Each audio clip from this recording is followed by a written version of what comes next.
మోడీ గారు అవనివ్వండి, పవన్ కళ్యాణ్ గారు అవనివ్వండి. ఓహో, మీరంతా కూడా పవన్ కళ్యాణ్ ఫ్యాన్.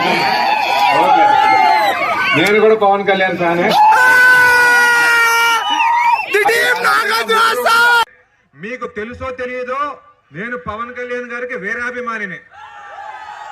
అతను హిట్ సినిమాలు ఖుషీ సినిమా, బద్రీ సినిమా వచ్చినప్పుడు నేనైతే ఫ్యాన్ కాదనమాట. అతనికి ఫ్లాప్స్ వచ్చిన తర్వాత నేను ఫ్యాన్ అయ్యాను. అంటే నేనే అసలైన నిజమైన ఫ్యాన్ని. అప్పటి వరకు చిరంజీవి గారిని అతను దాటేస్తాడేమో అని చెప్పి అతను సినిమాలు చూసేవాడిని కాదు. ఎందుకంటే నేను చిరంజీవి గారికి అంతకంటే పెద్ద అభిమాని అనమాట. అతని నిబద్ధత చూసిన తర్వాత నేను ఫ్యాన్ అయ్యాను. నేను కాలేజీ చదువుకుంటూ ఉన్న రోజుల్లో అతని సినిమాలన్నీ కూడా first day first show college ఎగ్గొట్టి మరీ చూసేవాడిని అనమాట. ఇంట్లో తెలియకుండా చూసేవాడిని, ఎందుకంటే వాళ్ళు అలాగే ఒప్పుకోరు కాలేజ్ ఎగ్గొట్టడం అంటే. కాబట్టి ఆ రకంగా పవన్ కళ్యాణ్ గారిని అభిమానించే వ్యక్తిని నేను.